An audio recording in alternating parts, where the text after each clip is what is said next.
What's up guys, and welcome back to the channel. And in today's video we're here with a tier list rating every single fight on UFC 300 in terms of my excitement level and the quality of the fight.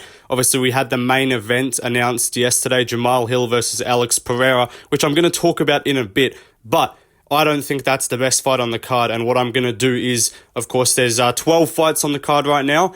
And I'm going to go through and rank each of them on this tier list. We've got Don't Care, Solid Fight, Banger, Can't Wait, and then the People's Main Event at the top, which is for one fight only. So let's get into it. I'll be breaking down the fights as I go and also giving my early predictions. But let's get started. The first fight that I've got here is Bobby Green versus Jim Miller. I'm going to put it in Solid Fight.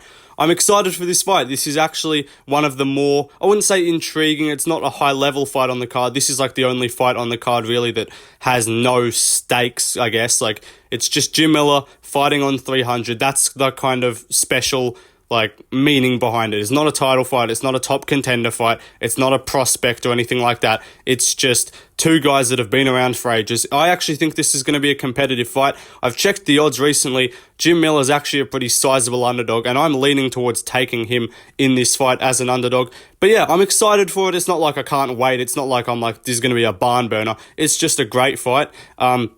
I'm looking forward to it. It's going to probably be on the early prelims or down the bottom of the card. And yeah, it's just a cool occasion. Jim Miller fighting on 300. Bobby Green's been around for ages. And the fight itself should actually be pretty fun. I imagine we're going to get mostly a striking fight. I could see Jim Miller mix in some takedowns. But apart from that, I think this gets contested on the feet for the most part. And I'm leaning towards Jim Miller just because I don't know if Bobby Green has taken enough time off. But yeah, it's going to go in the solid fight section. We move on though to the next fight. Got Holm versus Kayla Harrison. Yeah, it's gonna go in Don't Care. I don't give a fuck about this fight. Dana White really announced this. It's just like, Holm is fighting. She's one of the baddest women on the planet, and she has fought all but one. Kayla Harrison has been signed to the UFC. It's like my honest reaction to this fight. I'm here to tell you right now, we don't care. Let me tell you We don't care. Jerry. Bruh. Baldy over here, fucking Pink Man, really announced this like anyone was going to give a fuck. There's like a total of 3 people in the comment sections going, damn man, is an exciting fight. I'm pumped for this one. Like, bro, come on, man. Like, I know I was giving Lucas Tracy shit for like complaining about everything. This was one of the ones where I'm like, all right, yeah, I'll accept the complaints are warranted. This is fucking retarded. Like, don't know why it's on 300. No one cares about Holly Holm anymore. She's fucking 45 years of age and just holds people against the fence as a fighting style. And Kayla Harrison, like, cool, she could be a new fighter in 135, but again, we don't care. So yeah, I'm picking Kayla Harrison though because Holm's shit. Harrison might not even make weight. We'll see what happens, but yeah, I could not care less about this fight. We move on though to the next fight. Diego Lopez versus Sodiq Yousef. I actually can't wait for this fight. It's going in the second top tier. Can't wait. This is a banger, and I'm looking forward to it a lot, you know, mostly due to, obviously, the GOAT, Diego Lopez, the future triple champion and the greatest fighter to ever live. But yeah, we all love Diego Lopez. Can't wait to see him back in the octagon, you know, after he gave Movzar the hardest fight of his life on like 3 days' notice. He casually just turned around and got 2 bonuses, beating 2 guys that are actually pretty solid, and he's just like, yeah, I'm gonna just win. Like, you're gonna try your best, but I'm gonna just decide to beat you, and you're gonna have no say in the matter. So yeah, my guy Diego Lopez won 100k in bonuses in the space of like 3 months, and yeah, he's already won 3 bonuses in 3 fights. That's 2 more than Movzar Evloev's won in his entire career, and that one that Evloev got was the fight of the night with Lopez. So yeah, Movzar basically owes his entire livelihood to Diego Lopez. But let's talk about this fight.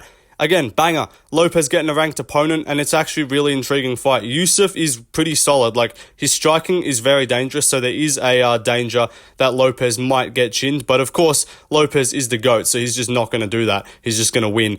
So yeah, really looking forward to it, and then he can jump up in the rankings, but it's mostly just because I want to see Diego Lopez back, and the fight itself is pretty fun. I'm picking Lopez, though, to win in round 1. Easily, because he's the GOAT. We move on, though, to the next fight. Cody Garbrandt versus Devison Figueiredo is going in a banger. I'm looking forward to this fight a lot. I'm not going to say I can't wait. It's a sick fight, but I'm not like on the edge of my seat for it. I'm not up at night thinking about it. I'm not nervous about the winner. None of that kind of thing like I was with Volkanovski, unfortunately. Still recovering. Just need a suicide watch on me real quick because I'm on the ropes. Like it might be wraps for me. But regardless, yeah, Figueiredo versus Garbrandt. Again, I'm not emotionally connected to either guy. I'm not like, oh, I need this guy to win. None of them are my favorite fighters. It's just going to be a banger, and I'm looking forward to it a lot. Someone's going to go to sleep, probably Cody Garbrandt, and I'm probably going to enjoy it. So yeah, just looking forward to it a lot, and it is going to be a great fight. We move on though to the next fight: Jiri Prohaska versus Alexander Rakic. I'm going to put this in a banger because it's just, again, a great fight. I love Yuri. I hope he wins. But again, I'm not like emotionally reliant on the results to keep my mental sanity. Again, like I was with Volkanovski. But yeah, this is just a banger. Rakic, look, he's not the most entertaining fighter. If this was like a Blachowicz versus Yuri or a Johnny Walker versus Yuri, it would be definitely a better fight, or definitely more potential to be super exciting. But Rakic still hits hard as fuck. I'm excited to see him back in the cage because he hasn't fought in a hot minute. And Jiri Prohaska, he's just always fun whenever he fights. Look, unfortunately, I am leaning to Rakic. I do think he's just a more well-rounded guy, and he can definitely cause problems for Jiri Prohaska in the grappling, and even the striking Jiri leaves his hands down, and I could see Rakic catching him. But again, Definitely a chance that Yuri KOs him. I'm leaning Rakic right now, but it could go either way. But again, I'm just excited for this fight. Two big guys. Someone's probably gonna get knocked out unless Rakic just wins a really boring decision, which would be unfortunate. But if there's anyone that's gonna do it, it's Rakic. But Yuri's always fun. So we move on though to the next fight: Jang Wai Lee versus Yan Xiaonan. It's a solid fight. Look, I'm not gonna put it in don't care because it's a title fight and I like Wai Lee.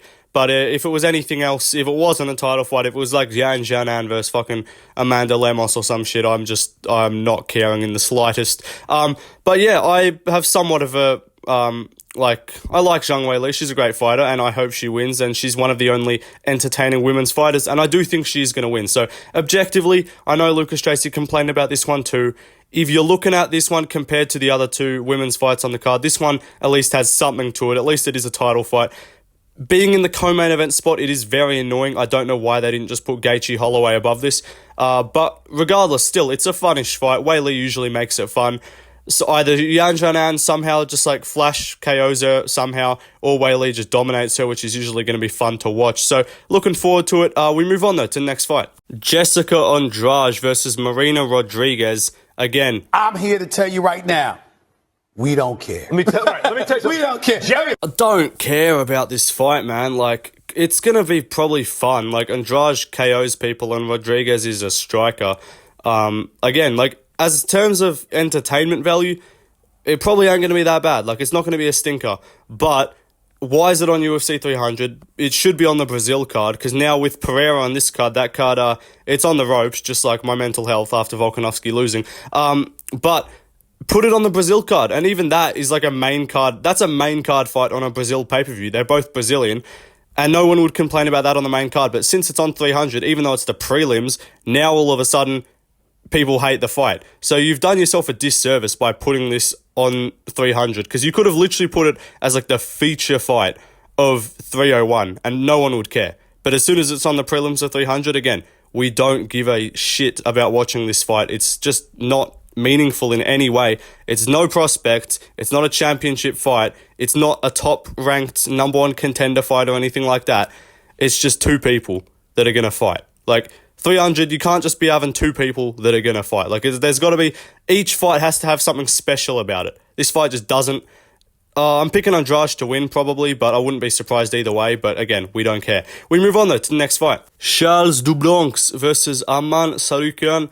I can't wait for this one. This is a great fight. I'm really looking forward to it. I am very nervous. This is one of the fights again. Charles Oliveira, one of my favorite fighters. When you give me a fighter that I'm emotionally reliant on winning for my mental health, like Volkanovski, that's when I'm like, I can't wait for this, because either I'm dreading the prospect that they lose, or I'm just really looking forward to the idea that they're going to get another win. And I do think Oliveira is going to get this one done. I recognize a definite risk that Aman could KO him somehow. I guess like maybe KOing Beneil means something, even though Oliveira did it in his last fight. But again, sick fight, title implications, top guys, going to be high level, going to be a violent finish probably in the first couple rounds. And I'm greatly looking forward to it a lot. Yeah, can't wait for this one. We move on though to the next fight: Aljamain Sterling versus Kelvin Cada. Again, another banger. No emotional attachment. I don't really like either guy heaps. Like, they're both great fighters for sure.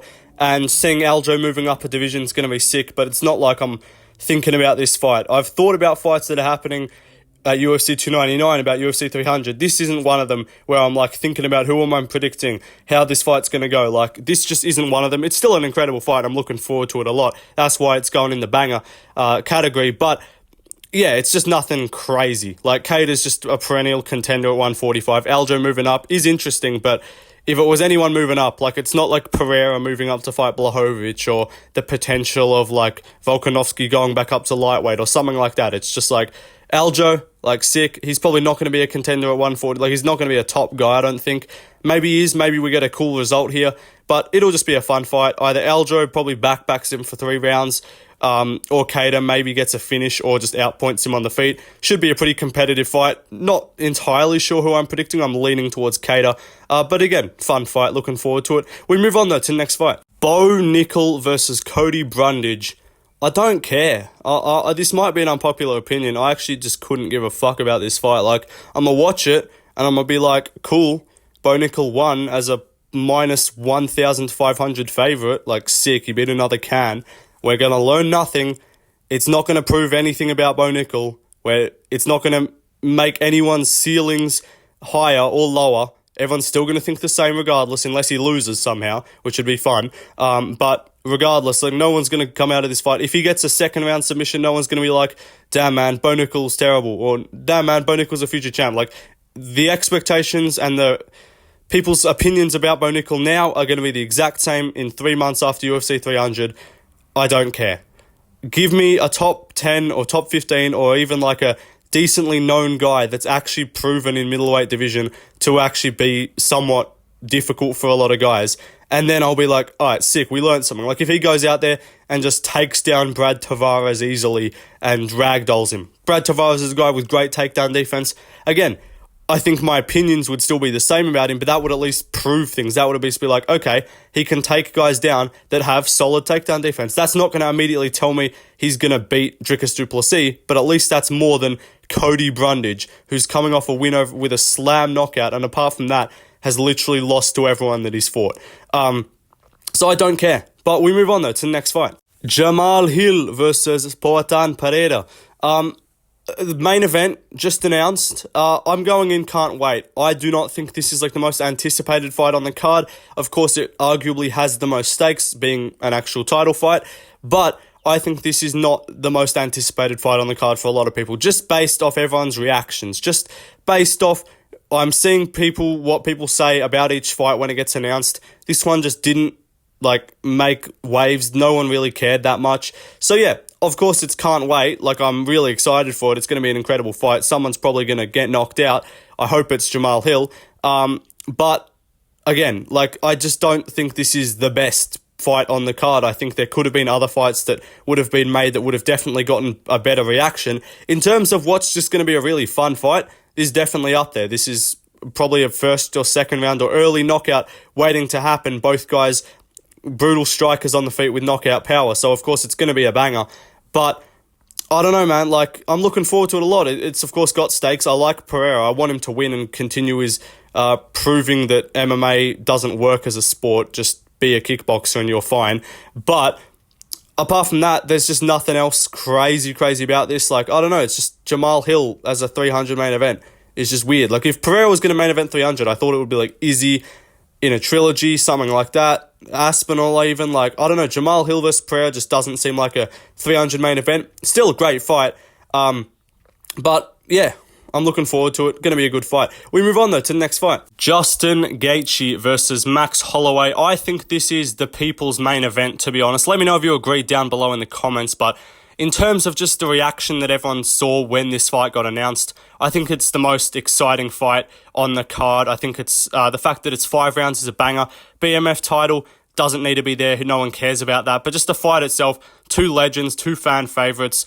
Really exciting style matchup. Interesting to see Holloway back at 55. Gaethje, of course, is just a guy that just beats people up, and it's going to be interesting to see if he just beats Holloway up because he did it to Ferguson, and there is a big worry around if Holloway's going to survive this fight and come out the same, because that's kind of what Gaethje does. He turns you around and makes your career start going downhill. So there is definitely, I'm not overly attached to Max Holloway or Justin Gaethje, so in terms of the emotional attachment, I'm not super invested in it, but I know a lot of people are, which makes this, in my opinion, that's why it's the people's main event. That's why I think the most people are looking forward to this fight. But it's a great one. I'm looking forward to it. Gaethje, I think, is going to get it done by either TKO or decision. But I'm intrigued to see what happens. And Holloway has a great shot of winning. So looking forward to it a lot. But we have one more fight to talk about. And that is the mystery fight. There's one more to come. Dana White says they've got one more fight to make. And it's going to go in solid fight. And obviously it hasn't happened yet, so this could age badly or it could age well. I could be undershooting it. We could get another banger that ends up on the main card. I'm not sure. But they put out the main card, so that leads me to believe, they've shown us it's a 6-fight main card. That leads me to believe that that's what's it called? They're not going to add another fight to the main card. So they do have one more fight, though. Dana White did confirm it. It's not like a rumor, maybe. There's only 12 fights, they're going to add one more. We know for a fact Dana is adding one more fight to this card. It's going to end up being a 13-fight card. And look, let's just talk about what I think it could be. I'm struggling to think what it could be, because it's not going to be a high-profile fight, because otherwise Dana would have said it's a co-main or a feature fight or another big fight on the card. So I'm trying to think. What could this be? Maybe we see I really don't know. I'm not sure what this could be. Maybe like a Pavlovich versus Garn or some shit like that would be sick. I'd love that. In which case, that would obviously go in the can't wait tier, because that would be an extremely good fight. Maybe like a Manel Cap versus Kai Kara France. Maybe a Corey Sandhagen versus someone on there. I'm really not sure. I'm trying to think about this. Let me know in the comments what you guys think the final fight on the card's going to be. Dana White, from what he said, seems we need to add one more. So I don't think it's made yet. Otherwise, they would have announced it. So they are, I assume we probably get it on Wednesday or Tuesday, wherever you are in the world, after the matchmaking meeting. I imagine that's where we're going to get it. Hopefully they don't settle for another shitty women's fight, because if we end up with 4 women's fights on a 13-fight card, that's going to be dismal. Hopefully we get a fun fight. I think it'll be solid. I don't think it'll be a stinker, and I don't think it'll be a crazy banger. So I'm looking forward to that last announcement. I'll see. I'll maybe make a video when it is, if it's anything major. But apart from that, that is the card. That is UFC 300. I ranked every single fight on this tier list in terms of my excitement, in terms of my anticipation levels for the fights. You guys let me know where you would put all the fights down below in the comments, if you agree or not. Yeah, I think this is a sick fight. Okay, so main event, I'll go back to it one more time. People's main event, I think, is Gaethje versus Holloway. Soyukin versus Oliveira. Pereira versus Hill. And Lopez versus Yousef are the fights I can't wait for. Figgy versus Garbrandt. Yuri versus Rakic. Aljo versus Cada. All bangers. Solid fights. Green versus Miller. Wai Lee versus Jianan, and this mystery fight, I think it'll be pretty solid. And then the fights I don't care about are Bo Nickel versus Brundage, Andrade versus Rodriguez, and Holm versus Harrison. That's the video, guys. Let me know what you guys think in the comments down below. Follow my Instagram, Left Lane MMA. Subscribe to my Patreon in the description to support the channel. And yeah, like the video, subscribe, all that. And I'll see you guys in the next one. See you, everybody. Peace out.